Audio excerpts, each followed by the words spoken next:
Across the vast landscapes of our planet, there are places where humanity has withdrawn, leaving behind silent monuments to ambition and failure. In the United States alone, it is estimated that nearly 4,000 of these ghost towns exist, scattered like forgotten memories across the countryside. And this number is but a fraction of the total found worldwide, each with its own unique story of departure. One might imagine a life here, a solitary existence, free from the clamor of modern society, a world without rent or noisy neighbors, where the only sounds are the wind whistling through broken panes and the rustle of nature reclaiming its territory. While many of these settlements are little more than a handful of dilapidated structures, a few scattered remnants of a once thriving community, others are surprisingly vast. We find not just towns, but entire cities, built with grand visions and now standing empty, their boulevards deserted and their high-rises vacant. These are places that were designed to house tens or even hundreds of thousands of people, yet now they are home only to echoes and dust. What forces could lead to such a profound and complete exodus? The reasons are as varied and as complex as humanity itself. Today I invite you to join me on a remarkable journey. We will venture into the heart of these silent metropolises to explore 15 of the world's most captivating abandoned cities. From the deserts of Africa to the frozen tundra of the Arctic, from grand failed projects of the modern era to ancient settlements lost to time and disaster, we will uncover the stories etched into their crumbling walls. Let us step into a world left behind and witness the powerful and often poignant legacy of human endeavor. Our journey begins in Inner Mongolia, China, in a place that represents a truly modern kind of ghost city. This is Ordos Kangbashi, a sprawling urban center conceived with immense ambition.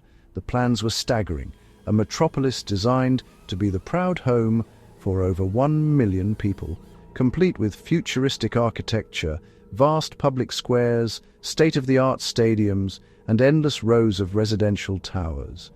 It was a monumental gamble, a city built in anticipation of a population boom that quite simply never arrived. The result is one of the largest and most surreal ghost cities on Earth. Today, walking through its immense, empty avenues is a bewildering experience. The scale is almost impossible to comprehend. The magnificent buildings, intended to be bustling hubs of human activity, stand in near-perfect condition but are devoid of life. It's a city frozen in a state of perpetual expectation. The streetlights change for non-existent traffic, and the grand sculptures in the plazas are admired only by the wind. The government's dream of a thriving new urban core failed to materialize, leaving behind a pristine yet profoundly empty shell, a testament to the perils of centralized planning when it misjudges the very human desire for community. From the plains of Mongolia, we travel to the turbulent waters off the coast of Nagasaki, Japan. Here, rising from the sea like a colossal decaying warship, is Hashima Island. Known colloquially as Gunkanjima, or Battleship Island, its silhouette is unmistakable and deeply foreboding. For nearly a century, this tiny fortified rock was the heart of Japan's industrial might, a place of intense activity built around a single purpose: the extraction of undersea coal. To support the mine, a city was built vertically, a dense labyrinth of concrete apartment blocks, schools, hospitals, and shops, all crammed onto this minuscule island. At its peak in the late 1950s, Hashima was one of the most densely populated places on the planet, a hive of over 5,000 people living and working in incredibly close quarters. But the world was changing. As petroleum began to replace coal as the dominant fuel source in the 1960s, the mine's profitability dwindled. In 1974, the mine was officially closed, and the order was given for a complete and immediate evacuation. Within weeks, the once teeming city fell silent. Today, the sea winds relentlessly batter its concrete walls, and nature has begun the slow, inexorable process of dismantling this monument to a bygone industrial age. We now find ourselves in the high, arid plains of the Sierra Nevada mountains in California, in a place that embodies the quintessential American ghost town. This is Bodie, a town born from the feverish dreams of the gold rush. In the late 1870s, the discovery of a profitable vein of gold-bearing ore transformed this remote, desolate spot into a bustling, lawless boomtown. Thousands flocked here, seeking their fortune, and a city of nearly 10,000 souls sprang up, complete with saloons, a notorious red-light district, and a reputation for violence. The bad men of Bodie were legendary, and shootouts were a common occurrence. Life here was unforgiving. The winters were brutally harsh, with heavy snows and freezing temperatures isolating the town for months on end. Resources were scarce, and the work was perilous. As the gold began to run out, so too did the people. The decline was gradual at first, but a major fire in 1932 sealed its fate. What remains today is remarkable, a town preserved in a state of arrested decay. The interiors of the buildings are left just as they were, with goods still on the shelves and tables set for meals that were never eaten, offering a hauntingly authentic glimpse into the harsh realities of the Wild West. Our expedition now takes us to the extreme north, to the remote Arctic archipelago of Svalbard, far beyond the Norwegian mainland. Here, nestled at the foot of a pyramid-shaped mountain, lies the settlement of Pyramiden. This was once a showcase of Soviet ambition in the high Arctic, a model coal mining town that was, for a time, a communist utopia. The Soviet Union poured resources into this isolated outpost, creating a community with amenities that were the envy of many back home. A grand cultural palace with a theatre, a library, a sports hall, and the world's northernmost swimming pool. For decades, life here followed a predictable rhythm dictated by the mine and the long, dark polar winters. But in 1998, with the coal reserves dwindling and the operation becoming uneconomical in a post-Soviet Russia, the decision was made to close it all down. The departure was swift, almost panicked. People were told they could only take what they could carry, leaving behind a town frozen in its final moments. Today, Pyramiden stands as a perfectly preserved Soviet time capsule, watched over by a colossal statue of Lenin, his gaze fixed permanently on the pristine, empty glacier across the fjord. It is a chillingly silent monument to a fallen empire. We journey now to a contested region in the Caucasus, the de facto Republic of Abkhazia, to uncover the story of Akharmara. Like many of the places we've visited, this town's origins lie in the Earth's riches, specifically coal. During the Soviet era, Akharmara was a prosperous and picturesque mining community, its grand neoclassical buildings nestled in a lush green river valley. It was considered a prestigious place to live, with a standard of living that was remarkably high for the region, drawing in miners and their families who built a vibrant community amongst the forested hills. This prosperity was shattered by the brutal war in Abkhazia in the early 1990s. The town was besieged, its supply lines cut off, and its residents trapped. The fighting left deep scars, both on the people and on the elegant buildings that now stand pockmarked with bullet holes and shell damage. When the conflict subsided, the town was largely abandoned, its residents having fled the violence and economic collapse. Today, Akharmara is being consumed by the forest. Nature is relentlessly encroaching, with trees growing through the floors of once stately apartments, creating a scene that is both hauntingly beautiful and deeply tragic. On the Shangzi archipelago, just off the coast of bustling Shanghai, lies a place where nature's reclamation is not just a slow process, but a spectacular takeover. This is Hotowan, a former fishing village clinging to the steep hills of Shengshan Island. For decades, it was a thriving community of over 2,000 people, their lives intrinsically linked to the sea. The small bay that served as its harbor, however, became inadequate for the larger vessels required for modern fishing, and the village's remoteness made life increasingly difficult for its residents. Beginning in the 1990s, the inhabitants began to move away, seeking better opportunities and easier lives on the mainland. As the last residents departed, something remarkable happened. The lush, subtropical vegetation began to creep back, draping itself over everything the villagers had left behind. Houses, pathways, and walls were slowly enveloped in a thick green blanket of ivy and climbing plants. What was once a bustling village has been transformed into an ethereal green wonderland, a surreal landscape where the boundaries between the man-made and the natural have completely dissolved. It has become an accidental tourist attraction, a living sculpture of nature's quiet, persistent power. We travel now to the stark, windswept coast of Namibia, where the sands of the Namib Desert meet the Atlantic Ocean. Here, half buried in the shifting dunes, are the ghostly remains of Kolmanskop. Back in 1908, a railway worker named Zacharias Lewala found a peculiar shiny stone. It turned out to be a diamond, and its discovery sparked one of the most frantic diamond rushes in history. Within just a few short years, a lavish German-style town materialized in the middle of the barren desert, a bizarre oasis of wealth and European architecture. Kolmanskop boasted a hospital with the first X-ray machine in the southern hemisphere, a grand ballroom, a theater, a casino, and even, believe it or not, an ice factory to cool the residents' drinks. The wealth was staggering, but it was built on a finite resource. By the 1930s, the diamond field was becoming depleted, and richer deposits were found further south. The town's decline was as rapid as its ascent. By 1956, it was completely abandoned, left to the mercy of the relentless desert wind. Today, the sand pours through the broken windows and doorways, filling the elegant rooms from floor to ceiling, creating these surreal, beautiful scenes of decay as the desert slowly swallows the town whole. Our journey returns to California, but this time to a very different kind of ghost town, one born from an engineering accident.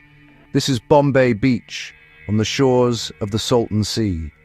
The sea itself was created in 1905, when the Colorado River breached an irrigation canal and flooded a low-lying desert basin for 2 years.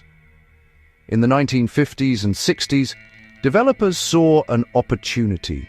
They marketed this vast inland sea as the Salton Riviera, a paradise for boating, water skiing, and fishing. For a time, it really boomed.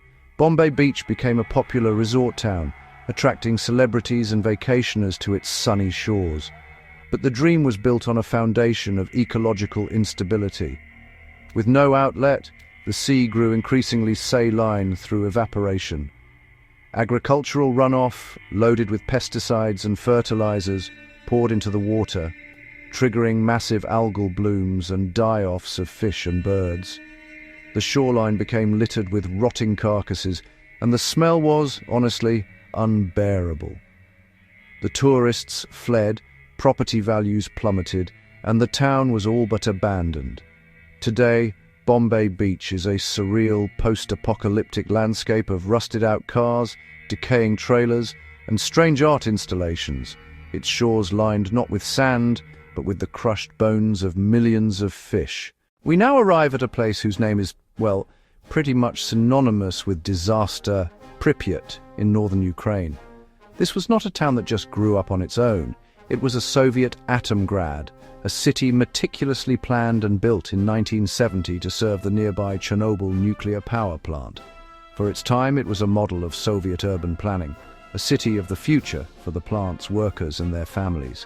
With a population of nearly 50,000, it had modern apartment blocks, numerous schools, hospitals, shopping centers, and a large amusement park that was scheduled to open on May 1st, 1986. That day never came.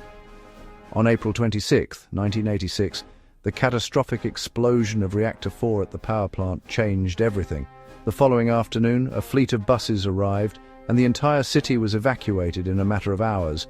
The residents told they would only be gone for a few days. They never returned. Pripyat was left a frozen, silent testament to the moment of its abandonment. Today, it's perhaps the most famous ghost city in the world. Personal belongings lie where they were dropped, and the iconic Ferris wheel stands as a haunting symbol of a future that was stolen in an instant by an invisible enemy. From a disaster that fell from the sky, we go to one that burns from beneath the earth. Welcome to Centralia, Pennsylvania, a once unremarkable coal mining town that has been erased from the map by an unstoppable force.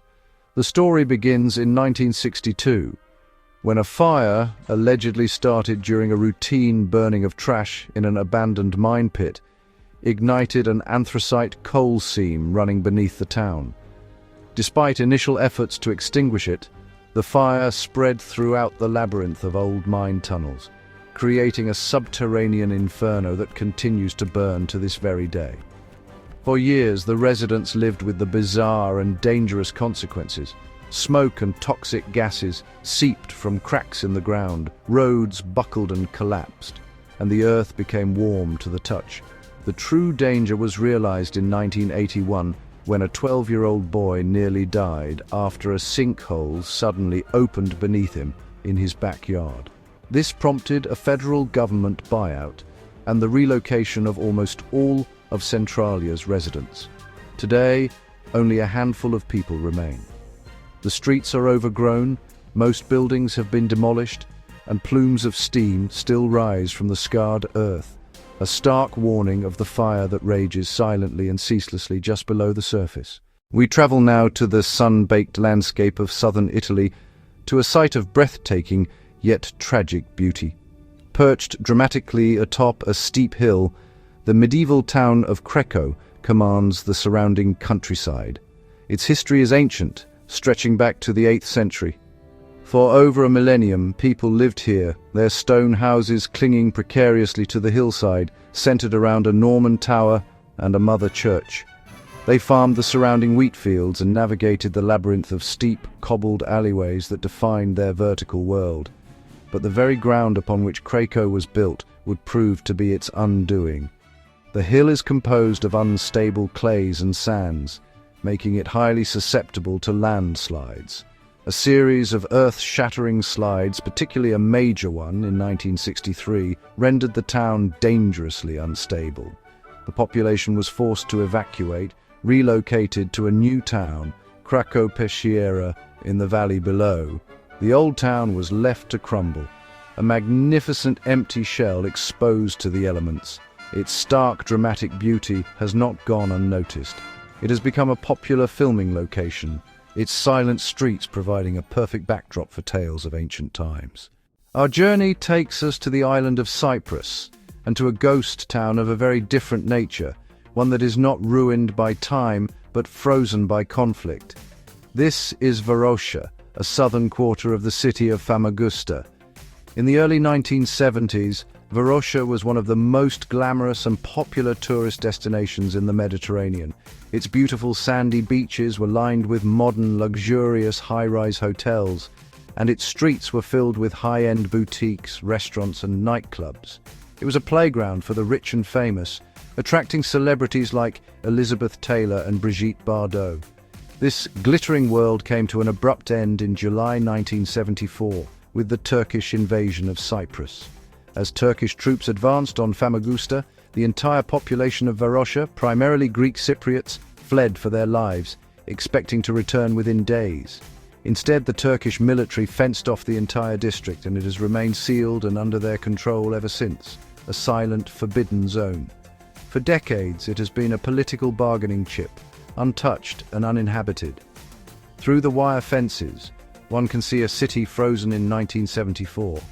Car dealerships still stocked with vintage cars, and apartment windows still displaying the fashions of the era, all slowly decaying in the Mediterranean sun. We remain in the eastern Mediterranean, traveling to the southwestern coast of Turkey, to find a hillside scattered with hundreds of empty stone houses and churches. This is Kayaköy, known in Greek as Livisi. For centuries, this was a prosperous and harmonious community where Anatolian Greek Orthodox Christians lived side by side with their Turkish Muslim neighbors.